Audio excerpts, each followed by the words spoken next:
Good morning. This is Kenneth and Heather with the Advancing Equity Coalition here on this new year to give you our recap of the first business board meeting of 2023.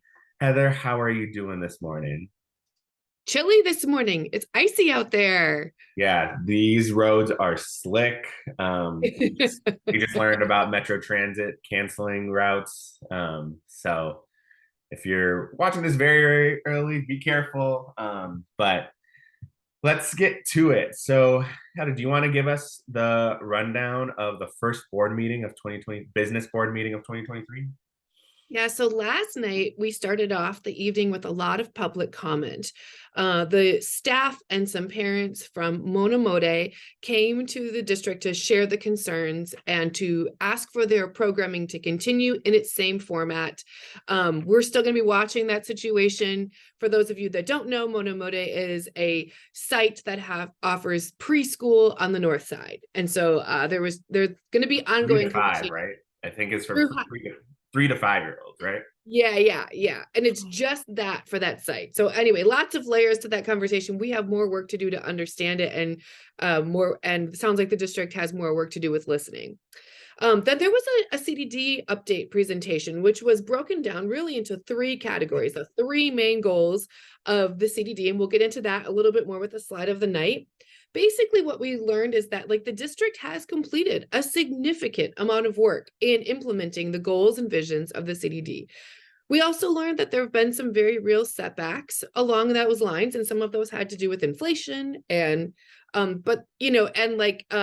delays in supply chains, which lots of us are familiar with at this point. We heard a little bit of an update about the magnet schools and their success rates. We learned a little bit about fifth grade band and what's happening that now that every student in MPS has an opportunity to have fifth grade band.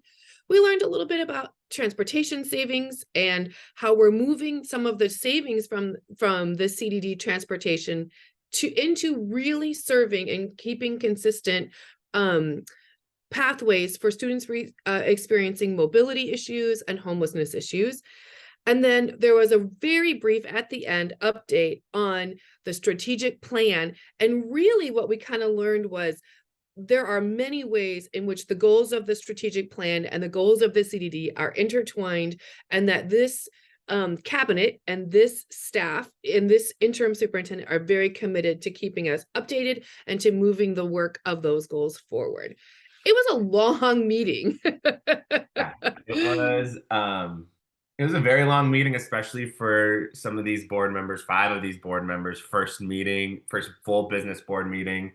And so yeah, well, it'll be interesting to see how these meetings continue to go, but a lot of good information, and it sounds like the district is going to be providing more updates about the CDD and really to get the new board members up to speed on what the CDD is and what it isn't and what progress has been made. So I think that'll be good. And so in the spirit of that, I wanted to highlight my slide of the night, which is to revisit the goals of the CDD. Right, it's been a long time since we've looked at this slide.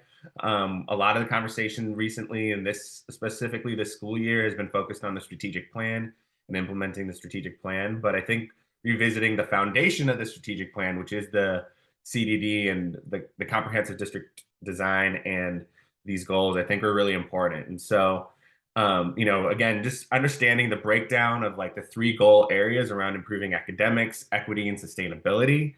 And then seeing, some of the intentions behind what these goals were designed to do, and how I think interim superintendent Cox last night was really trying to press upon the idea that the comprehensive district design was not only about redrawing boundaries across the district. That was a part of this comprehensive district design, but it was not the only thing. And it was probably the part that impacted the most families and created the most disruption within the district. But it was not the only thing, and there was a point to this. So I don't know. I just thought it's a good thing to revisit these goals, understand these goals, especially as we have more conversations in the next few months about what progress has been made for the CDD. Heather, I know this was a big thing a few years ago. When you see this slide again, do you have any thoughts? I think what's really interesting to me and what struck me last night was that one of the main goals of the CDD was really to decenter the idea that good quality programming means access to good quality programming means that students of color or students receiving free and reduced lunch or students receiving special education services are the ones to get on a bus to travel to honestly more white and or privileged parts of the city in order to access those. What really struck me last night, and I know we're going to be getting more data about this later, was the idea that we intentionally moved programming to what we would call racially isolated schools to say, okay, now who is going to get on a bus, right? And so we still are working on whether or not our city is going to be able to do that. There's still issues with these things, but I do think it was a challenge to the city and a challenge to the values of our public schools that we actually leaned into and did. So I think that that's critical. Yeah. I think that was a good reminder last night as well, just and especially for the new board members to hear and like start to understand that through the CDD, the district was trying to essentially reverse engineer integration and not put integration on the responsibility of integration on Black and Brown communities to go to white communities to integrate white schools, but for white students to travel into communities of color and attend schools that are serving predominantly communities of color. So I thought that was, again, a really important thing to level set because there has been a lot of conversation about the CDD, the successes, the failures. And I think it's important that the board did a really good job of listening and being curious and attempting to understand. And I think that actually leads us into our most valuable moment and our do better moment from last night. So, Heather, do you want to kick us off with your most valuable moment? Yeah, I mean, this board last night I thought governed well. I just what I think it's often we can get on like, does this person, do I agree with this board member? Do I agree with this decision? There's a decision that impacts, my life. And so, but what I saw was quality questions asking for disaggregated data. Can I have this data by school? Can I know about the impact on this group of students? Can I know about this? How are we tracking this? That to me is a sign that there's a board that's starting to understand their role. And we talked about this a lot. This is a freshman board. We have 5 brand new board members. And so, last night, what I hope we continue to see more quality governance, but I was encouraged by the evening. Yeah. Yeah, I totally agree. I think governing is beyond just a single moment, right? And so we can't like governing is not just at the board meeting. Governing as school board members will be beyond just what happens inside of the Davis Center boardroom. But I do think they did a great job last night, especially for their first full business board meeting where they're voting on items, where they're hearing public comment. I thought they did a great job of, just modeling what hopefully more board meetings will look like. And yeah, beyond just the idea of we have 5 new board members, we still have 7 board members who are in their first term and have 2 years of experience or less being on the board, right? And so this is a very, very young board beyond just the 5 new board members.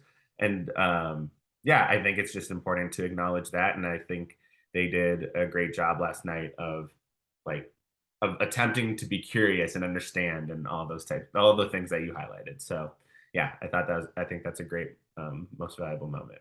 My most valuable moment from last night was from Director Emmerich, who asked a phenomenal question or a series of phenomenal questions on special education. And I'm excited to see how Director Emmerich continues to interrogate the district and like to better understand some of the things that we actually have not talked about well for the last several years. And I've brought up in the past that I've been concerned and frustrated by the district's inability to talk about special education and the board's inability to talk about special education beyond just funding, right? It's the conversation around special education has historically just focused on funding.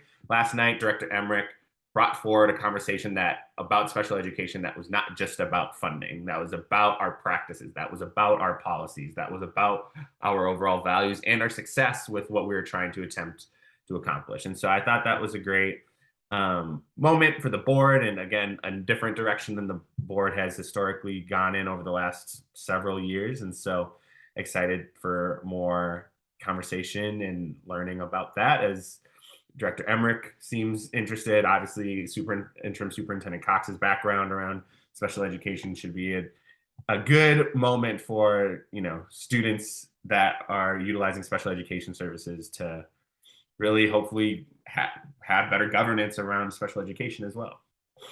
Yeah. Well, I think we'll save some do better moment commentary for maybe the next board meeting. Really, we just wanted to see how this board is going to function and to understand it. I thought it was a highly successful meeting last night. And so I think with that, we'll sign off for the day. We're so thankful for you watching. Stay safe out there on the roads. Yeah. Want to give this new board some grace. Again, they're very new, 7 board members in their first term. All of the officers on the board are in their first term. So definitely want to give them some grace. So thanks for listening. Hope you have a great day. Bye.